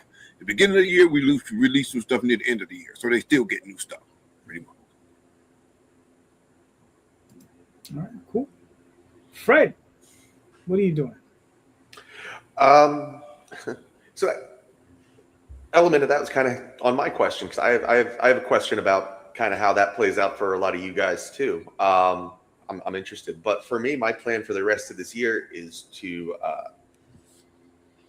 fulfill book 4 and do like another round of shows as I'm getting book 5 up and ready to go. And then I plan to have that up in October and use that time to, as the holidays are coming and, Kickstarter and things are less prominent, I hope to do another round of like, local shows and cons and whatever's going on here that I can do to, get 4 and 5 out as they're ready, and take that time to regroup for 6 in the beginning of next year. I would like to actually work on setting up like an online shop and figuring out how that works step by step. And that actually might be something to cultivate in December, in maybe that slower time. But yeah, right now my plan is to just kind of like repeat the process I've been doing, and as we'll get to with my question, learn a bit about and try to be selective with like shows and things like that and things that are going on, because I want to learn a little bit more about that. So yeah, that's how I plan to spend the end of the year. Cool. Tom, what are you doing?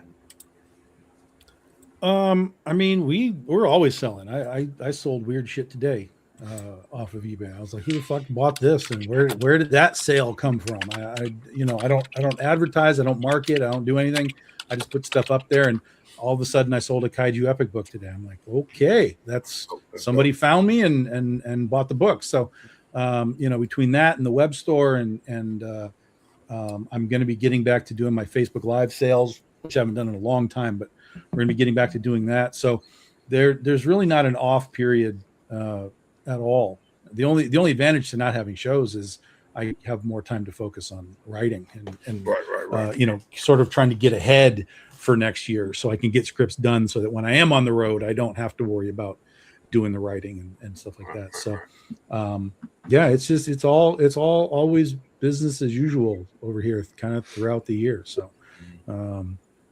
it's really only, and I think I'm going to be doing Albuquerque this year. So that means my con season starts in January. We kick it off again. So yeah. All right, cool. What do? I don't know. Nothing. You don't do nothing. We know the answer. You don't do anything. Hey, D, man, come on, bro. Well, I mean, the thing is, like for Kickstarter, there is no off season for me. Right. I do them all the time. I do them through the holidays. You're going to launch one on Christmas Day this year, right? Probably. Yeah. I mean, but Happy New Year. Yeah, I've ran them through the New Year. I've ran them through Christmas. I've ran them through Thanksgiving. I just don't. When it comes down to Kickstarter, you just don't stop. But like I said, the artists, they demand on getting paid, so I gotta pay them. Right. So I don't slow down. The only other thing is, the online sales have been picking up. So that I found interesting. We occasionally, for a long time it died off because it just wasn't a focus. And even then, it's still not really a focus. We're still mostly but on occasion we do get that weirdo sale, and it's like, oh, where'd that come from? And then we fulfill. But I think it's just Kickstarter, so is it to keep that going? I only got 3 accounts. I got to keep them busy. Yeah. Well, and here's the other thing about Kickstarter: the myth of when you do it is just that. It's a myth. Right. People used to talk about you can't do it here, you can't do it there, you can't do it over holidays, you can't do it. It's all horseshit. Right. It's all in how you command your audience that you have, and work through. I've done stuff in every month across every holiday imaginable. I've done stuff in December crossing over. I've done 24 hours on New Year's Day. I did a 24-hour campaign on New Year's Day. It was great success. So it's all about how you rally your followers as to your success or failure through Kickstarter. I'm gonna tell you something weird that happened. I'm still trying to figure it out. Anybody who does anime cons, man, knows that anime cons are pretty much about tchotchkes, prints, but they represent hardly no manga, right? Mm-hmm. But lately, man, we've been doing anime cons. Man, that's the convention. That's conventional wisdom, and I've seen this for about 15 years. We've been kind of dabbling in the anime con thing, right? But the last couple anime cons, man, we have been selling like gangbusters. and I can't put my finger on what changed and why we're selling now. The same cons? Same cons, yeah. Okay, that's why. Because I had the same experience when I started doing Wizard of Oz cons. In the early going, people were like, what are you doing here? Like, what is this? And over a series of years, kept coming back. People were like, okay, you're here for a reason. Clearly, you're still here again. You're here for a reason. Tell me what you have, and let's talk about this stuff. So you've broken through the wall. You've broken through that why is this guy here wall. And so hopefully now you can maintain that momentum and push it forward. Well, my thing is that it's like, again, I've talked to the guys who run the cons. Mm-hmm. And it's funny because a lot of them just didn't realize that I'm like, hey, man, this is an anime con, you know, that you guys got the prints and all other stuff from all these popular anime, but, you know, you kind of treat the manga guys like bastard stepchildren, man. What's going on, brother? And they're like, oh, man, we didn't know it was like that, man. You know, we're going to try. And I think, you know, but the first thing I thought was maybe, you know, that they put in a little effort, right? But I don't know. I mean, I'm still, you know, I think that you're right, that there was a breakthrough, but I'm also hoping that they kind of got my message too. You know what I'm saying? Sure. So it's kind of strange. And we also been selling well. Again, I'll say this to you. This is our first couple book cons we ever did, like book shows. Man, we've been selling out at them book shows. It's like, what in the hell? Crazy, man, crazy. Well, book people read. Yeah, so right. That's, yeah, no, found that out the hard way. Yeah. But hey, look, they buy everything that looks like a graphic novel or a Tokuban manga or a shonen. They buying them up, man. It's like, wow. Well, even when I put out, we put out our omnibus this year for Oz, and that changed the scope of our sales too. You know, people are looking at this gigantic book, going like, "What the hell?" Like, this is like a real book now instead of like floppies. Even trade paperbacks. Like trade paperbacks used to be like they would fly, but now I got people that are like, "Well, you can do an omnibus." I'm like, "You can buy all four. Like they're right here. Like just glue them together if you want. Like the content is." They want that omnibus though, bro. You right. They want that omnibus. Yeah. So you know, we got people excited about those. The omnibus is real literature. Apparently so. Yeah. Right. Yeah. Daphne once told me a story. This happened, I think, within the last 2 or 3 years, where a bunch of the editors from Japan came over to the U.S. looking for manga, right? American-made manga. Mm-hmm. And they went to one or two of the big anime conventions, and they said there was nothing. There was no one selling any manga. They were just selling prints and all this other stuff. Nothing of their own, nothing original, nothing they created. Yep. I mean, it's heard crazy. about the same thing. Yeah, I remember I did a show a couple of years ago as a friend of mine. He does a show on the island. And we're in the artist alley. He invited us out. We came in, we set up or whatever. And I had one other, it was Mark Torres, who shows up, you know, was on here every now and again. He came up, he said, dude, you know, you're the only person in the artist alley actually selling comic books. Tchotchkes, bro. Tchotchkes. Yeah, you know, you had guys selling like freaking like ceramics that they make in their house. And Right. I'm like, yeah, and I'm like, you know, with little dragon heads or whatever, or like, you know, some guys 3D printing some crap from something Right. they downloaded online, you know. Yep, exactly. They Well, were and like, Artist Alley just loaded up with people doing fan prints. yeah. Mm-hmm. Yeah. Mm-hmm. And that's crazy. Again, you know, that's what. It also goes back to the question I asked before, because again, you know, I think that because of the Marvels and the DCs and them not keeping up with, well, trying to follow the money.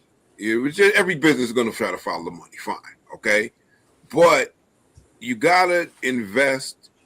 You gotta invest, man, in your future. You got to. Mm-hmm. You know what I mean? We ain't gonna look. I look. I'm 56 years old. Guess what, buddy? I probably got 30 years worth of comic buying left in me, if even that, because I won't be here. So at the end of the day, man, you know, it behooves them to think about those who will be here and how they're gonna service them instead of servicing me. You know what I'm saying? Mm-hmm. And that's my real issue with, and that's the reason I asked that question, man. How we so I should have asked it like this: how are we cultivating a new audience? That's what I should have asked. Well, this is where Calderon says it doesn't matter because I'm going to be dead. Oh yeah, okay, all right, okay. Calderon's like, Listen, I'm only concerned about myself. All right. Calderon's like, Only concerned about myself. The future. This whole show is just a sham to make him look good as the host. Like, he doesn't care about us. You're not a secret boomer, are you? No, I'm not. Firmly Generation X. Firmly Generation X. But did Marvin answer his own question? Did you answer your own question, Marvin? I don't know. I mean, there might be still some echoes going on there. No, I think you're better now. Oh no, this. No, But it's funny when you start talking. Marvin's echo is answering this question now. Yeah. It says the echoes when I start talking. Yeah, No, it's when we talk. Oh, it's talking. You start talking. Well, you guys stop talking then. Hush it.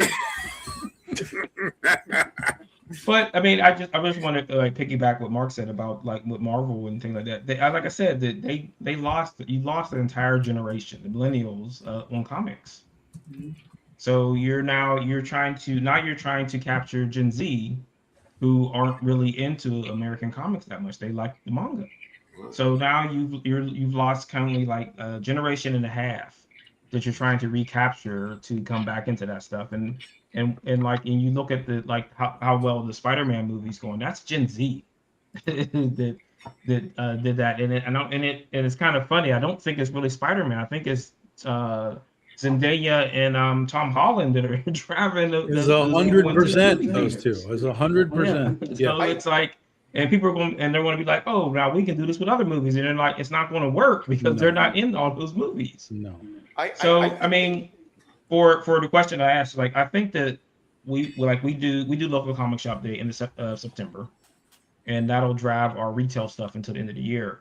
Right. But most of the time, December is scripting. I do like a lot of my cleaning up and writing scripts in December because I work at a university, so I get a Christmas break. So I get that 2 days before Christmas up until New Year off. So that gives me time to sit around and try to do scripting, which I generally don't get done until like the last 2 days, but that has nothing to do with it. Because I sit there like, I should do some work today. I'm like, I don't feel like doing nothing today. So, and that just goes for days and days and days and days. When the itis is done, huh, Marvin? Right? It's like, I like that last piece of turkey, I can get to work. I worked hard all year. I need a break.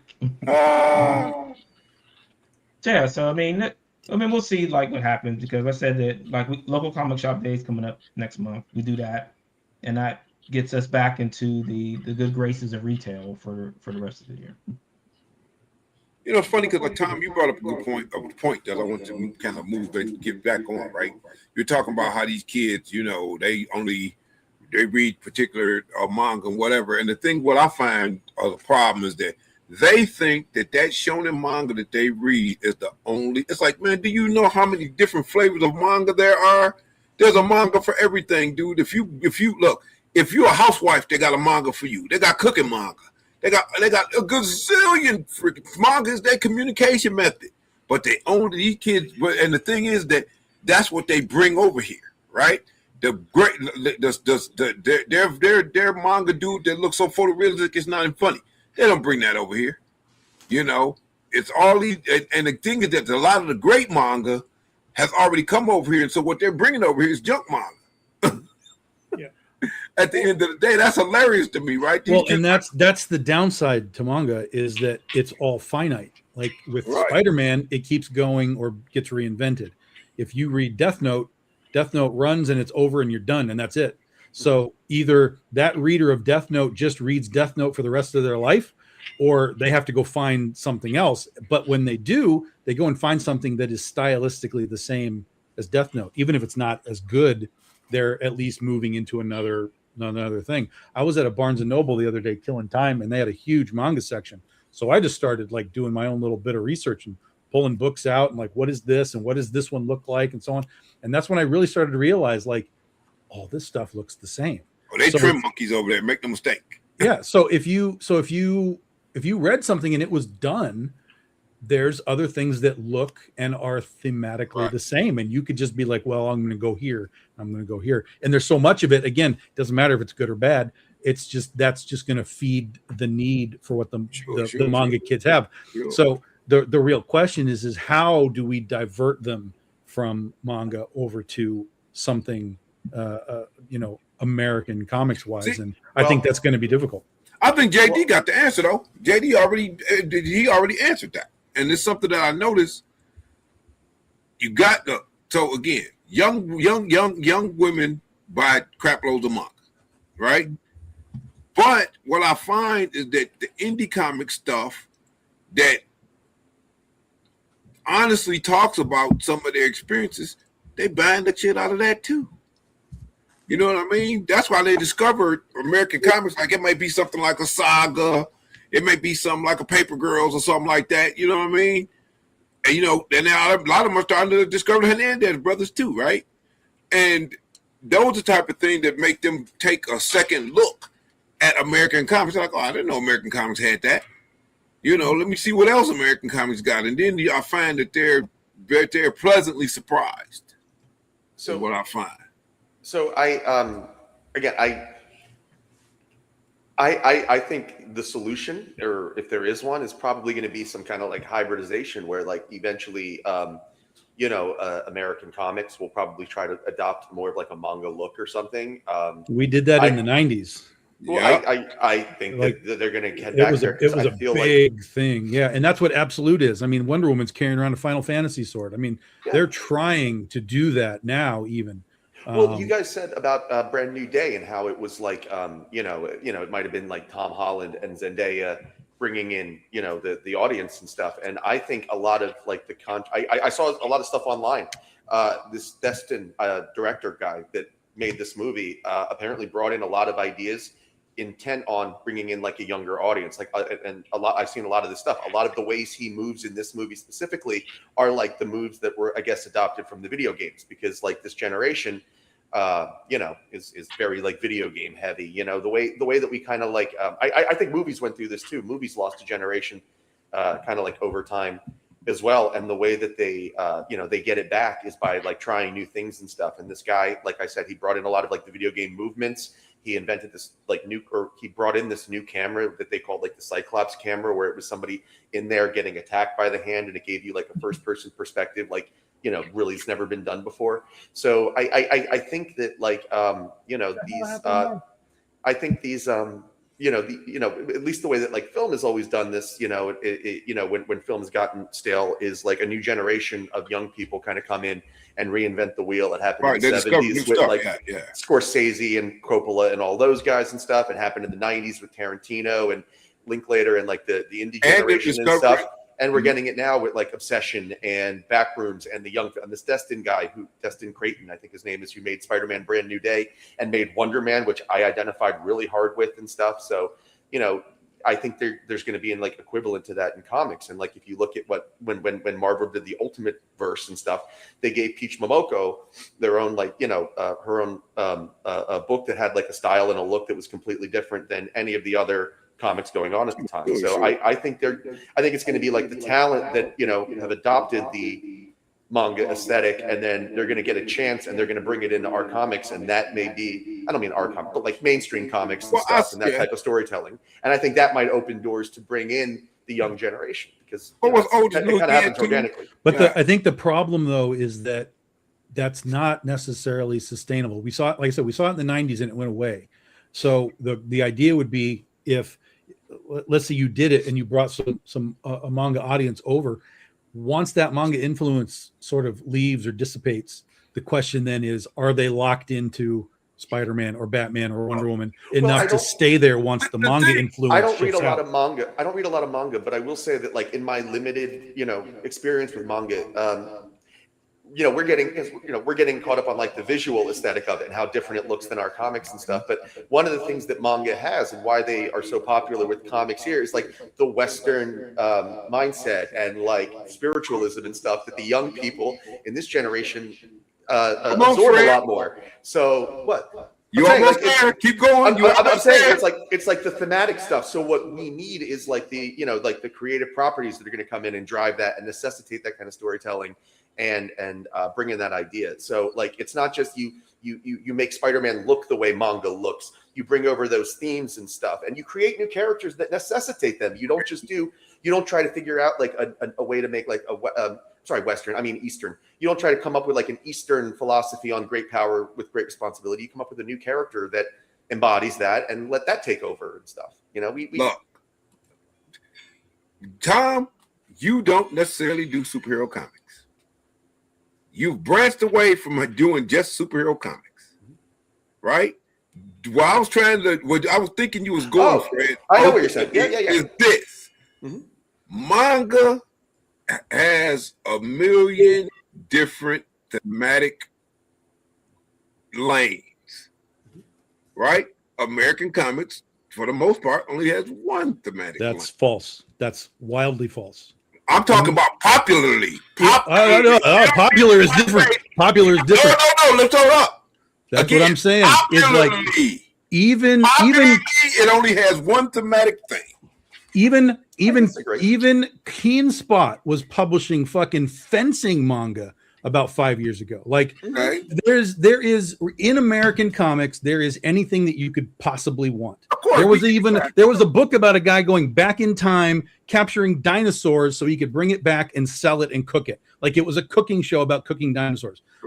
There is everything that's available. The problem is that the market itself, as sort of advertised and talked about, really only talks about Marvel and DC, right? Those are sort of that they're called the big two for a reason. That's right. But Marvel and DC also, well, more Marvel. They were the ones that brought in that manga influence in the 90s, and it was monumentally successful. Joe Madureira and all these guys came in, and it was crazy. So it can be done to sort of bring manga, Eastern comics into what we do, but in a lot of cases it's already being done. It's just that these kids that are manga kids aren't going where that stuff exists, because when you go into a Barnes and Noble, like into the trade paperback section, it's just fucking Spider-Man and Batman and X-Men and Wolverine or whatever. Yeah. So but if they knew that they could go into a comic store and see something besides Batman and Robin, that's how you start to shift them in. It's like, oh, there's more than that there. But again, that comes back to the marketing and advertising, which is zero in the comic book world for decades upon decades at this point. So, again, even if you were to bring it, and we've done things where even it's like the Peach Momoko thing was discussed. But if someone came in and bought that Peach Momoko and it ended, what are they doing now? Are they, I think it was a Psylocke book, right? So are they moving on to Psylocke regular American? No, they're like, well, it's done. I guess I'm out of here. So this is where we have sort of a problem with the crossover, is if you bring the kids over that know this type of stuff, manga, whatever we want to call it, and it only lasts for a little while, you have to do something within that character to make them latch on and go, well, what other Psylocke is there? And from what I'm seeing, that's not happening. There's not a lot of like hopping from an entry point to something else. The only thing that's been working of late is Absolute, the entire line. Mm-hmm. Clearly, more specifically, the top three, obviously, but it's expanded to a point where everybody's like Absolute, Absolute, Absolute. However, Absolute is also riding the wave of collectability. It's not a matter of like we're selling 400,000 Batman books to 400,000 different people. It's monumentally, overridden with variant covers. I mean, there's like 150 variants on some of these issues. It's ridiculous. So even in that success, which I can't take away from it, it's working. Even in that success, it's still wrapped in the idea of variants and collectability versus manga, which is more storytelling than what we're getting over here within what they're buying. Again, they're getting a gigantic book for $10 and so on. So that's why we have all of our books are now shrinking to be $10 so that they can sort of try to entice in. Hey, look, our books are the same size now. But the insides don't look like what they want. And comics are visual first. You got to be able to open it and go, fuck yeah, I want that. before you ever even read it. So, you know, I still think that there's going to be a problem with the crossover sort of over a long length. You might be able to get little drops of it, but over time, I think it's going to be hard. But I give DC a lot of credit because one thing. Oh, I'm sorry, JD. Wait a second, Fred. Hold on. I'm trying to help you out here. You got 10 minutes, bro. You got a question to ask. Yeah, we can. You know what? We can save it. We can skip it. We can stick with this. I mean, I wanted to get like serious information and shit, like, you know, about like that's probably boring. This is more fun because we're talking about shit people know and care about. You know, not how Fred's going to make an extra buck next month. But I was going to say no. I was going to say I get. Yeah, Parker. He's all tuckered out now, and it's it's because I played that volley with him before we started. He'll be back. Okay, all right. I'll do my question real quick. 10 minutes, right? Let's see if we can handle this. With the we just got through like the San Diego Comic-Con, and obviously, it's a lot of fun to hear all the stuff that's going on, and see Tom's live stream and stuff. But I obviously I was left out. Didn't justify it, right? So I guess my question is when you're starting out, how does growth work? How do you know that your growth is justifying the next step? So, all right, let me give you an example, and maybe this will clarify my question. So when I first did my first Kickstarter campaign, or whatever, I had like 2 books on my table, and I had like, I understood like what my basement, my ceiling was of each show and signing, right? I added stuff there, with my last campaign, and I noticed, oh my God, I'm able to do much better now. So now I'm at a point where I'm going to add another book that's got a lot more covers and stuff. So what I would like to know is, how do you, not get too crazy on the inventory, but also make sure that you have enough in stock. B, also understand that like, hey, it's moving in the right direction and it's working enough to justify the next con. And then I guess C is really like, how do you understand like which shows are worth your time and which ones are to pass yet? Because, I was looking for next month, and there are some shows that are like, a 2-day con for $300, and then there's like a 2-day con for $120, and there's like a 1-day con for $150. And I want to do the 1-day con because of somebody that's there or whatever. How do I know which one is, like, how do you weigh all that out? And also like, how closely do you monitor things like sales, inventory, and stuff like that, so you can make a really mathematically educated guess that you're like, okay, this con, whether it's like upgrading from like a single day to a 2-day to a travel, like this con makes sense now. So I'm going to make this real sweet and to the point, especially for you, because I think this goes right to the point though. Tom, wait some real quick. Yeah. Fred, I said you had 10 minutes, not to ask the question in 10 minutes. I'm sorry. So for you, Fred, because you're new, we're coming back to, we keep saying like Fred's new. You're not going to know any of that without doing it. Right. That's the unfortunate problem. You're going to just get to take a couple of flyers and be like, okay, we tried that and we got this result. We tried that, we got this result. And then you can kind of start to make educated guesses down the line. But you're going to just have to kind of take some shots. And what I would recommend is stay as close to home as you can to start. That way you don't have hotel costs and stuff. You might have to drive 45 minutes to the show or something, but no hotel costs, and keep all that down. Stay as close to home as you can and just start incrementally moving yourself outward in order to get that new audience base. Like, I don't know, what state are you in? Florida. Oh, okay, Florida. So there's tons of cons in Florida. Oh yeah, that's a big and you can just sort of start to move yourself out a little bit, and do more and more and more. Florida's a great place to be able to do that. You got tons of cons. Absolutely. But just I would say, look at the con, see who's there. If there's a lot of comic people, that's where you want to start. If it's a lot of like voice actors and stuff, that's not where you want to start, because the attendee base is going for them and you're competing with them. Go somewhere as best as you possibly can to compete with comic book people and be engaged with comic book people versus movie stars and that kind of stuff.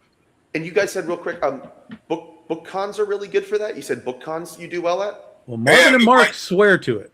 Well, the thing that too, we got competing. We put our stuff in book form. So like, we got Shonen Jump size stuff, right? We got 70-page stuff like that. So with that stuff, we do real well at book cons. Yeah, book fests and library shows, like whether it's trades or floppies. Mm-hmm. because those people want to read books and anything new they want. Floppies are good too, Marvin. Yeah. Okay. I never tried floppy though, Marvin. So thanks for telling me that. especially if you can bundle them up. So like I have like 12 books. So if you can throw those in a bundle, they will snatch them up. That's the point I was getting at with the my table. Thanks, Marvin. Appreciate that.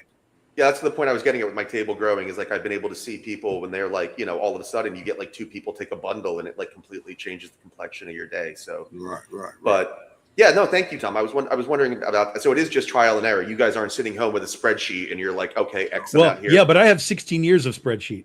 Okay. Yeah. So once you've done 4 or 5 shows, you'll get a sense of like where you belong within all of that. And then you can decide if you're going to go back or not, or expand out and go to a different, location that might be better for comics or better for what type of thing you do. Also, too, man, it's about making relationships too. At least from my end, I found that has helped me out more than anything. I might go to a con one year that's crappy as heck, but then I make some relationships with people and they start telling other people about the book. The next thing you know, they come back. I'm like, I brought you some more people. You know what I'm saying? Stuff like that. Just making relationships is good too. Yeah. Also, it's the other good thing is try to make creative relationships. If you can find a guy or two who are close to you, right, in the same vicinity, then maybe you might want, you can talk about splitting a hotel, taking the drive together, doing that sort of thing. So then that way you're not like, eating all those costs on your own because you can spread that out a little bit. That's that I didn't think about. Yeah, I didn't as a way to branch out to the further ones. Yeah. Right. If you have, a couple buddies that are in the area, you said you want to split a hotel room, you want to split the drive, find out whose car has less mileage on it, whatever. Yes, sir. Exactly. So it all depends on how you work that out. I mean, with myself and Daphne, Daphne and I, so we're together and we're sitting there, negotiating like, all right, well, what are we going to do? Are we going to split this table? We're going to get 2 separate tables. Can we wamboozle, this promoter into giving us a table? We buy a table. Wamboozle. Yeah, that's a word. We like that word right there. Like that word. That's an old school word. There you go. But sometimes, you got to go in and, got to try to work it. Yeah, sometimes you just got to take your lumps and just learn from it and be like, all right, that's not where I want to be. And then just mark that off of your spreadsheet and try a different one. Right. Cool. Thanks, guys. Yeah. All right, gentlemen. It's been fun. We made it to hour 2. Good job. Let's start with Marvin. Marvin, where can we find you in your work, sir? You can find me wherever there are good echoing sounds. So the Grand Canyon. The Grand Canyon? Yeah, Grand Canyon. He's going to start hanging Comicsburg banners at the Grand Canyon. So as always, theedgecomic.com, comicsburg.com, Substack, and as I said earlier, tomorrow around 1:00, announcement coming through the Substack about the Edge Volume 4. All right, cool. Fred.